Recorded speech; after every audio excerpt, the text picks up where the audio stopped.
Hello, and welcome to GregTech School. My name is Mikuk Namja. Today we will take a look at basic Steam era item transport. In other words, how do you automate some of these basic Steam machines? So for the simple setup here, I just cheated in an admin Steam producer, some large bronze fluid pipes. Those are pretty common, and I'm just using a muffler because these machines can be pretty loud. So let's start looking at something like the macerator. All right, so there we go. As you probably already know, you have to have a side to output steam. So let's output steam there, and let's give it a test. Yeah, we got steam. Okay, probably the easiest way to put stuff in. So the hopper, you can use any face.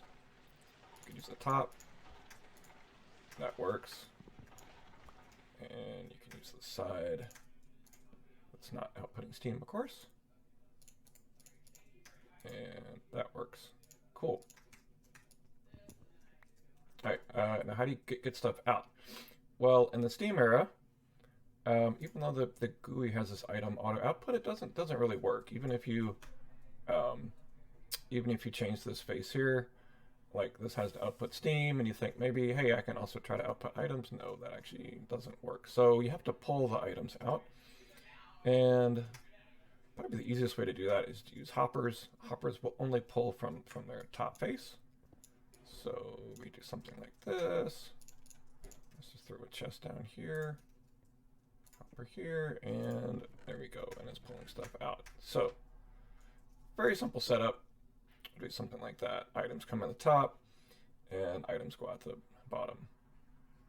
All right, so it works great for one machine. What if you have multiple? All right, let's go ahead and set up multiple. So typical thing, a steam furnace. So there we go. That doesn't have steam. Let me get that hooked up. There we go. And let me get these set up the shutter so the steam flows the right way. And let's just give that a test. Yep, there we go. All right. So again, put in from the top, and you can have a line of hoppers. So let's have a chest here, another hopper here. Oh, yeah, he complained because he didn't have a place to output steam. There we go. And there we go. And you can keep this going. A whole line of machines. The only thing is, you have a place to output steam. So if you see here, I have the front of the machine facing us. So that means that we can't automate using this face here. And we're outputting steam on the sides. So that means I cannot put a machine right here. Like if I put a machine here, then it would block the steam output, and that machine wouldn't work. So want to do it like this, we have to leave a gap. Well, let's go ahead and set up our line of hoppers. Just and hoppers like that. And then now we can put our other machine. Let's say we got a forge hammer. And we got an alloy smelter. These guys are hooked up, yeah.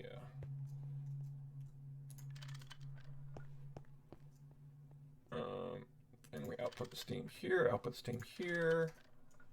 Hopper's coming on the top. And there we go. Now all of those are automated there. Now with chest on top, we can do something like this. But if we put another wooden chest like that, it's going to do a double chest, and now it's not really clear which of these hoppers it's going into, so it may go into the macerator, it may go into the furnace. So to avoid this problem, we need a different kind of chest. So in this era, it's not too difficult to get an iron chest. So you can do something like that. Whoops. Throw another iron chest over here, and there you go. You got a line of machines.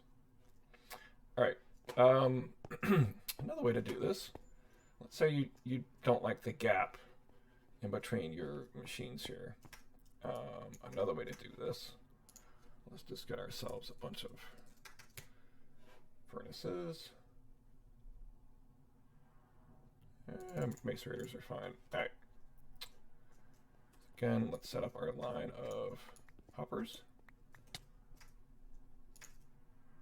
Ouch. Go hoppers here. Make sure they're always pointing into the next one. Let's go ahead and set these to output steam over here. And what you can do is face the machines to the side like that. And the front of the machine is facing towards me. So what that means, now I can output steam on the side of the machine. Notice you can't output steam on the front. See that? It doesn't work. So now I have a line of machines.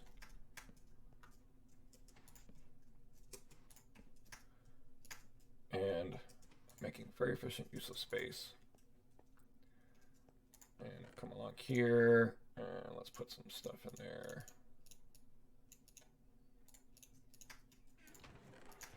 There we go. Got all those going.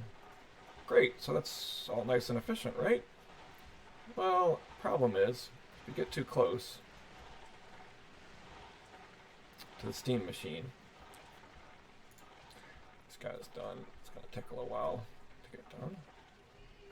But what you're going to see happen is I'm gonna take damage here, and I have on pretty good gear here. Actually, this is much better than Steam Era, but still, as soon as this guy's done, he's gonna output steam, and ouch.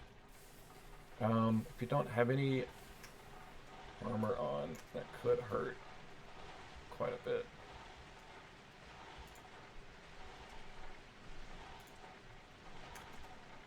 So yeah, there's that, and this guy's almost done. Here, yeah, maybe I should have chosen a faster machine. This is taking a while. There we go, and how much? I'm curious, how much damage is this going to cause here? Ouch! I did about 4 hearts worth, 3.5 hearts. Yeah, ouch. So yeah, just beware the pros and cons. So this setup, you get like 67% efficient in terms of space, because you got to use 2 and then skip a block, use 2 and skip a block, and so on and so on. This one, you can all have a line of machines, but you might get steam in the face, and you also don't get the nice visual of what the machine is. So personally, I like this setup here. But this is not a bad setup if you're really tight on space. All right. Are there other ways to do this? Yes. Absolutely. Let me turn these guys off here. Still kind of loud. You can use conveyors. Absolutely. So let's look at that, right? All right. Let's do something like this. Let's take all these guys down. And we're going to use, instead of hoppers, we're going to use conveyors and item pipes. Alright, so similar setup here. So rather than conveyors on bottoms, on the bottom I'll have item pipes like so. Now you cannot put a conveyor directly on a steam engine, right? It doesn't take. So Steam Era stuff, you cannot put that on its face. If you do that, it doesn't go on the top, side, nothing. Nope. You cannot put the conveyor right on the machine. So that means you have to put the conveyor belt on the item pipe. And we'll do that, that. And I need to configure these. So by default, it's export. This means it's going to export out of the item pipe into whatever is facing in this other block here, which is going to be the machine. That's not what we want.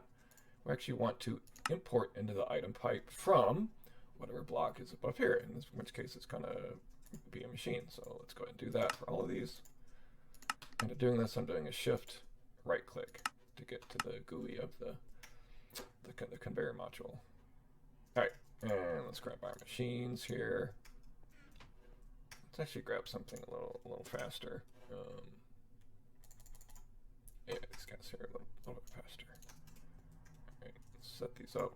Boom, boom, boom, boom. We could again do the conveyor from use an item pipe from that, but I think it's easier just to use the hoppers there.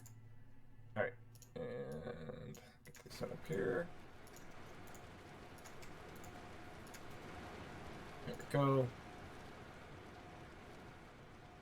And what you should see happen, after 20 seconds, you should see this guy go down. Whoops. Yeah, they're complaining because I didn't set the output phase for the steam. There we go. So there's going to be a little bit of lag because we are using the LV conveyor modules. There we go. One stack every 20 seconds. But yeah, there you go. See that working. And that is pretty much the basics of how you do item pipe and conveyor automation in the Steam era. Thank you for watching.